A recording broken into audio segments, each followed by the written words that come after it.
Bom, boa tarde a todas e a todos. Um prazer poder estar aqui na Câmara dos Deputados. Em nome do deputado Reginaldo, eu gostaria de cumprimentar todos os deputados que se encontram aqui, o relator do projeto de reforma tributária. Obrigada.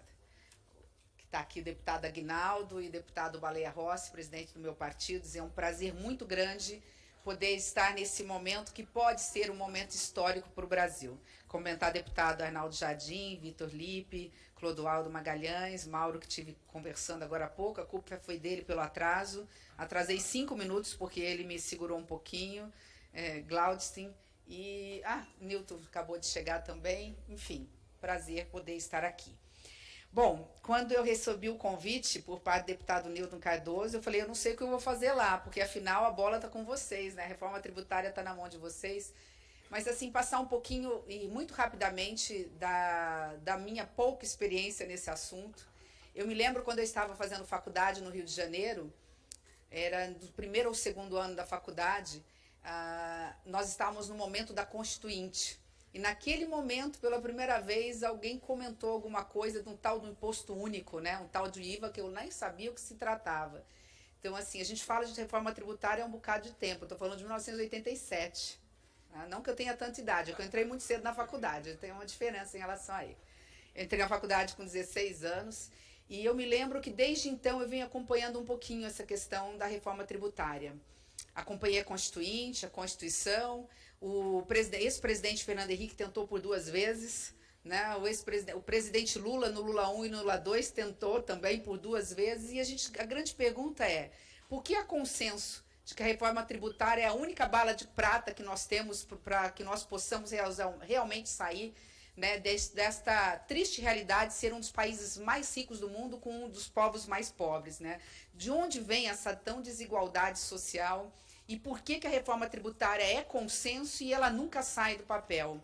Entre outras coisas, quando pulando aí na linha do tempo, né, e já vindo para o momento que eu entrei no Senado Federal, porque antes disso eu acompanhei a reforma tributária, a tentativa da reforma tributária como prefeita, reeleita prefeita, depois como vice-governadora e secretária de Estado do meu estado de Mato Grosso do Sul, e como senadora.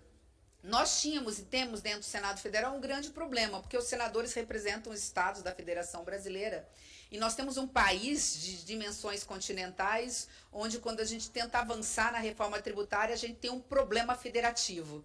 E a questão sempre parava, quando ela estava na ponta ali da agulha, na questão do ICMS. Nós temos estados que consomem e nós temos estados que produzem. E claro que alguns estados consomem mais, né? Outros estados produzem mais do que consomem. Então, quando a gente tenta criar uma reforma tributária, quando o eixo principal é tirar a tributação dos estados que produzem e tributar nos estados que consomem, procura fazer essa conta matemática no Senado Federal, onde nós temos 3 senadores por cada estado, somando os estados do Norte, Centro-Oeste e parte do Nordeste, nunca tinha voto para se aprovar uma PEC, portanto uma emenda constitucional que exige um quórum de 3/5. Então eu vi realmente, quando eu cheguei em 2015, um entusiasmo, agora vai, e, de repente, nós paramos exatamente na questão federativa, especialmente dos estados brasileiros. E eu tinha, inclusive, assim, no mínimo eu tinha senões em relação à reforma tributária, porque eu venho do estado produtor, que não consome muito pela sua baixa densidade demográfica, que é o estado de Mato Grosso do Sul, e que ia perder muito com a reforma tributária, aquela lá de 2015. De lá para cá, nós vimos o Congresso Nacional tomando para si essa responsabilidade. Acho que esse é o grande recado que nós temos que dar aqui, né? Qual é a reforma tributária que nós temos que passar? Aquela possível. Aquela que sair da Câmara dos Deputados, que for aprovada pelo Senado Federal e que for promulgada. A reforma só precisa ter 2 eixos. Isso também nós temos consenso. Ela precisa tributar no consumo, isso sem dúvida nenhuma, e temos que unificar impostos. Então, esta unificação, se vai ser um IVA único ou dual, se nós estamos ter um imposto seletivo ou não, esta é uma decisão democrática a ser feita depois de uma discussão política dentro do Congresso Nacional. Não é porque eu estou aqui mas eu sempre afirmo, eu comecei a minha vida política como deputada estadual e terminei meu mandato, depois de 20 anos consecutivos, como senadora. Entendo que o espaço mais democrático que tem, dentre todos os poderes, não está no executivo, está no legislativo. Aqui nós temos todas as matizes ideológicas, todos os credos, embora se fale que o Estado seja laico, mas nós temos as nossas representações, aqui nós representamos, né, nós viemos de setores e é mais do que legítimo representar esses mesmos setores. Então, qual é a reforma ideal? É a possível. Por isso que eu sempre batia na tecla, Aguinaldo me ouviu muito sobre isso, Reginaldo, e o Baleia também, me permitam chamá-los assim, deputados, né? Olha que informalidade indevida nesse momento. Mas eu sempre dizia, olha, né, vocês são deputados, mas entenda o seguinte, a Câmara sempre foi mais aberta para aprovar. Sempre o problema estava no Senado Federal. Então, olhem com cuidado a questão dos estados federados e muito cuidado com a tentativa de trazer um imposto único no momento em que a gente ainda não resolveu os conflitos federativos. Se vai ser IVA único ou dual, repito, o que aprovar, o Brasil vai agradecer.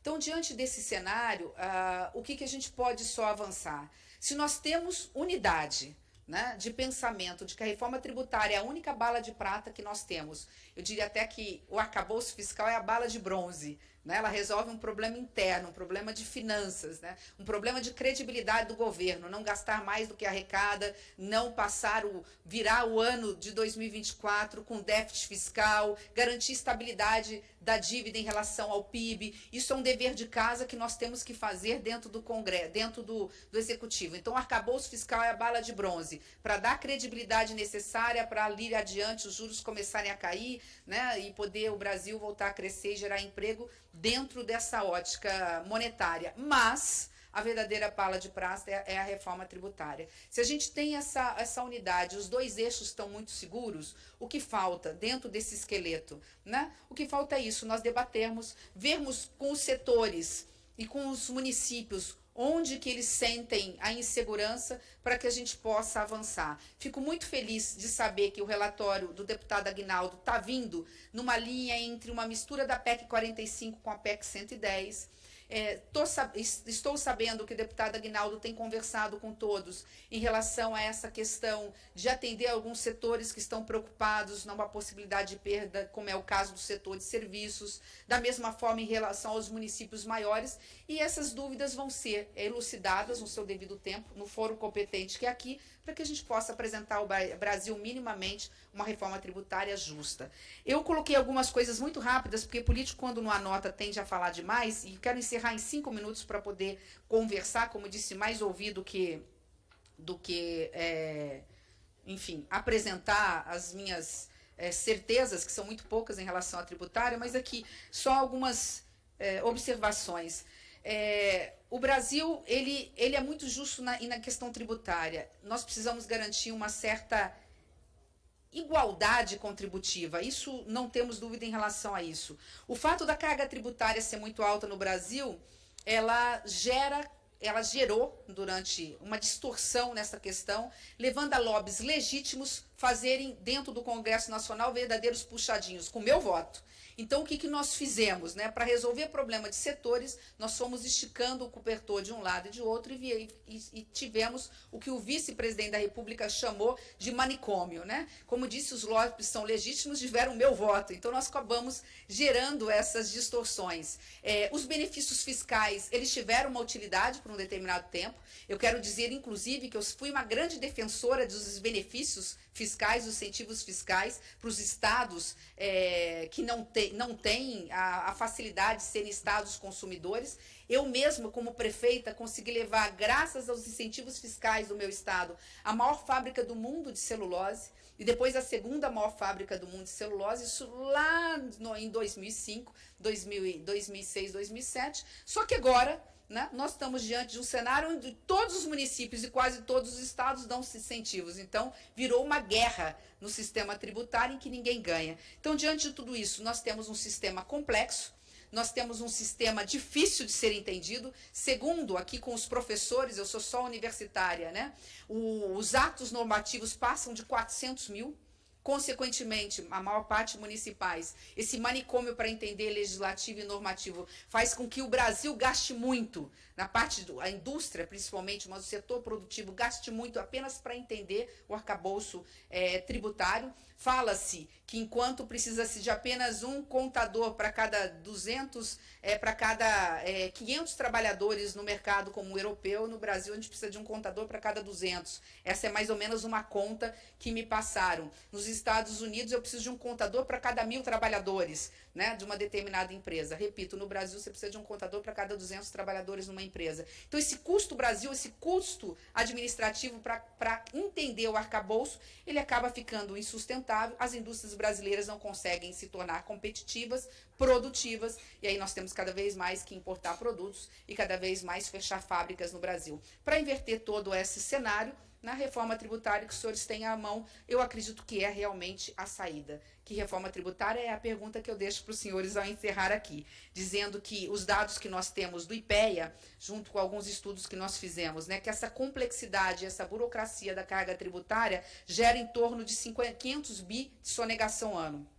Um pouco mais, um pouco menos, eu só preciso de 20% disso da receita para comprovar e carimbar que o ano que vem a gente zera o déficit fiscal. Então, temos de contencioso passa de 2 trilhões, alguns chegam a falar quase 3 trilhões. Então, diante desses cenários, benefícios fiscais, repito, muitos deles necessários e vão continuar, como é o caso do Super Simples, a própria Zona Franca de Manaus, ninguém discute os benefícios fiscais, alguns, repito, necessários, mas eles estão beirando quase 400 bi, acho que caiu um pouquinho. Nós aprovamos no Congresso, acho que 2 anos atrás ou 3 anos atrás, se alguém puder me ajudar, mas acho que foi há 3 anos atrás, uma PEC, que agora é emenda constitucional, que nós temos que reduzir pela metade esses benefícios fiscais. Então, nós temos diversos desafios que a reforma tributária passa a ser uma saída para todos eles. Então, diante desse cenário, né, eu acredito que uma reforma tributária que seja neutra, no sentido de não aumentar a carga tributária, mas que seja justa no aspecto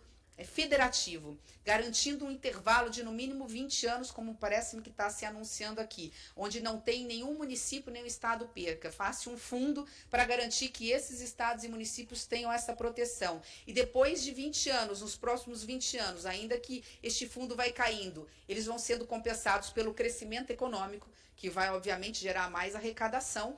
Eu acredito que é um bom, pelo menos, pontapé inicial para uma reforma tributária justa que possa efetivamente fazer o Brasil voltar a crescer, um crescimento sustentável, um crescimento duradouro, com geração de emprego e principalmente renda.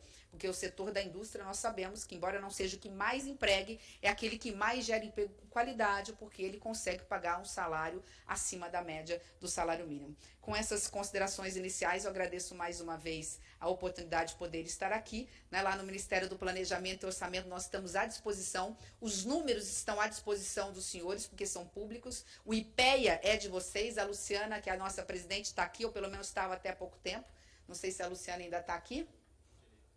Senta para cá, Luciana, seja bem-vinda. A presidente do IPEA está aqui à disposição de vocês. Também está aqui o nosso secretário de Avaliação de Políticas Públicas, Sérgio Firpo, está aqui a nossa secretária Renata Amaral, que é a secretária de Assuntos Internacionais. Enfim, está o Totó, que é o secretário de Articulação Institucional. Nós temos 5 secretarias, 3 secretários estão aqui, os outros 2 estão no Ministério da Fazenda, nesse momento, entregando o texto base para análise e, obviamente, para o aperfeiçoamento do Ministério da Fazenda do arcabouço, porque o projeto é do ministro Haddad, nós só estamos ali auxiliando. Então, por isso que eu peço desculpa por não estar toda a equipe aqui, mas 3 dos 5 secretários também estão à disposição para qualquer esclarecimento. Obrigada por enquanto.